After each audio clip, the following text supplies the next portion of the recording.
So hello everyone, welcome back to my channel. In this video, we will learn how to pass data to any AGS. So what is AGS? In previous video, we discuss about AGS and how to use AGS. AGS is embedded JavaScript and uh, we write plain JavaScript directly into the HTML. And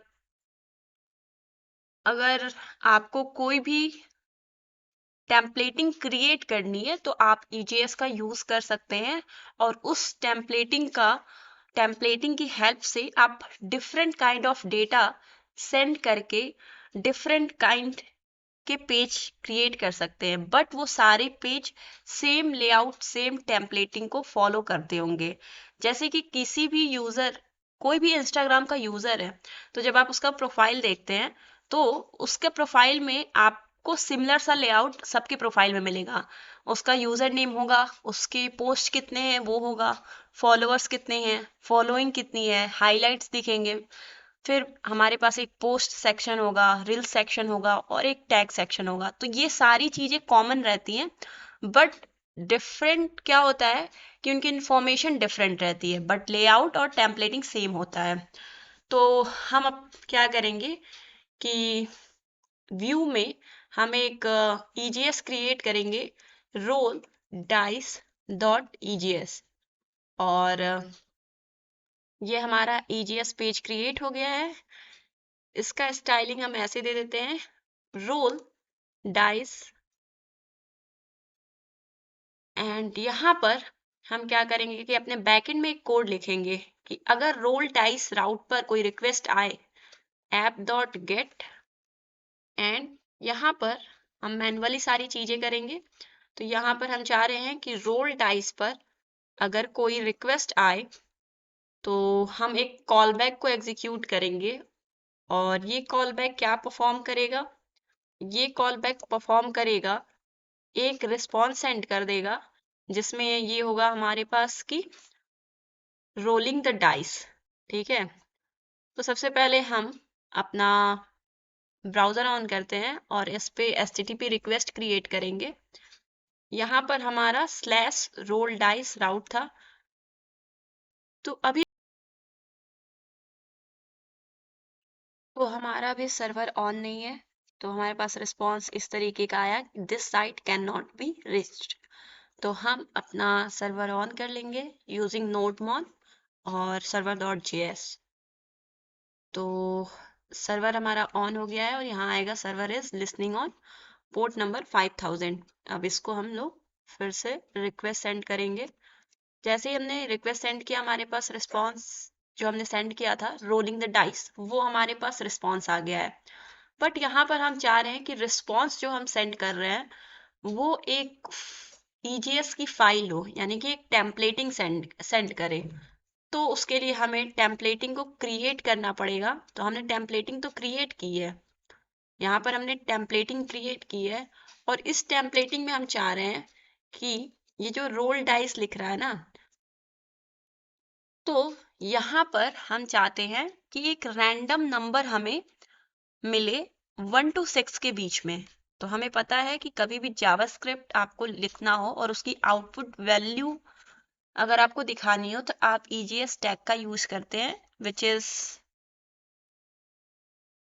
this is EGS tag and for output the value into template। तो ये हमारा EGS tag है और हमें JavaScript अगर आती है तो हमें पता होगा कि रैंडम नंबर कैसे जनरेट करते हैं 1 to 6 के बीच में।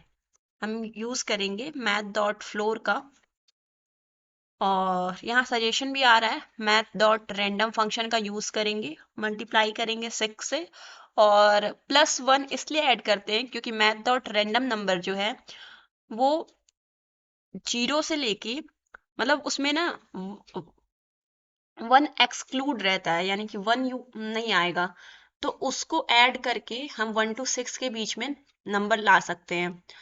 तो यहाँ पर हमारा सजेशन चला गया, फिर से हम यहाँ पर सजेशन हमारे पास आ गया, math.random नंबर 0 से लेके 0.99 तक हमारे पास नंबर आएंगे और फिर इस मैथ डॉट फ्लोर का यूज करेंगे और उसके बाद हम लोग 1 यूज कर देंगे।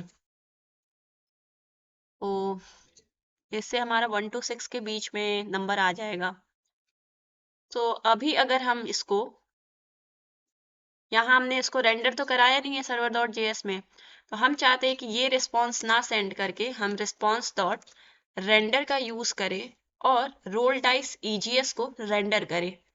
तो अब कोई इस राउट पर रिक्वेस्ट भेजेगा तो कॉल बैक जो है यहाँ पर वो एग्जीक्यूट होगा और इस कॉल बैक में हमारे पास रिस्पॉन्स डॉट रेंडर यूज हुआ है और ये रेंडर एक ईजीएस फाइल को रेंडर कर रहा है। तो अब हम इसको रिक्वेस्ट भेजे रोल डाइस राउट पर, तो हमारा रिस्पॉन्स आ गया और रिस्पॉन्स में एक ईजीएस टेम्पलेट यूज हुआ है वो आ रहा है। तो जब भी हम इसको रिफ्रेश करेंगे तो रैंडम नंबर हमारे पास जनरेट होके आएगा 1 to 6 के बीच में, ठीक है। तो हम चाहते हैं कि ये जो काम हमने यहाँ पर परफॉर्म किया है, तो हम चाहते हैं कि मान लेते हैं कि बैकएंड से डेटाबेस से कुछ डेटा आ रहा है, तो हम उसको ईजीएस में कैसे पार्स कर सकते हैं। लाइक यहाँ पर हम बैकएंड का तो डेटाबेस का तो कोड लिखेंगे नहीं, लेकिन हम चाह रहे हैं कि बैकएंड में हमारे पास डेटा आ चुका है, अब हम कहीं डेटाबेस से ही लेकर आएंगे। तो हमने डेटाबेस कनेक्ट किया नहीं है, तो हम सिंपली जो है रैंडम नंबर क्रिएट करेंगे, रैंडम नंबर, और उसको हम ईजीएस में सेंड करेंगे। यानी कि हमारा डेटा जो है अब सेंड कैसे होगा वो हम देखेंगे। ईजीएस में कोई डेटा सर्वर से बैकएंड से सेंड कैसे होता है। तो यहाँ पर हमने डाइस वैल्यू लिख देते हैं। यहाँ पर dice value is equals to math dot, यहाँ पर हमारे पास सजेशन भी आ रहा है, मैथ डॉट फ्लोर नंबर।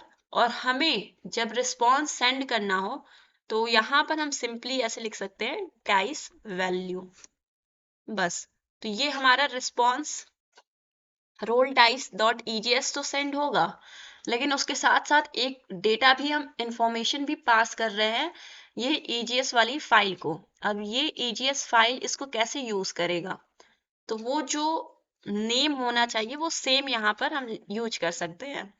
तो जैसे ही हमने यहाँ पर डाइस वैल्यू किया और जैसे इस राउट पर रिक्वेस्ट आएगा ये कॉल बैक एग्जीक्यूट होगा और डाइस वैल्यू में हमारे पास रैंडम नंबर आ जाएगा। उस रैंडम नंबर को हम इस ईजीएस फाइल के साथ अटैच करके सेंड कर देंगे और ये ईजीएस फाइल जो है हमारे ब्राउजर पे शो होगी।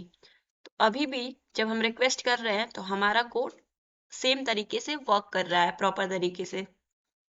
इस तरीके से जो हमने यहाँ पर रैंडम नंबर सेंड किया है, हम बैकएंड के अंदर डेटाबेस से डेटा लेकर हम ईजीएस में सेंड कर सकते हैं, ठीक है। और उसको ईजीएस में कैसे यूज करना है वो भी हमने देख लिया है। तो ये वीडियो टोटली रिलेटेड था कि डेटा को कैसे आप सेंड कर सकते हो ईजीएस में। ओके।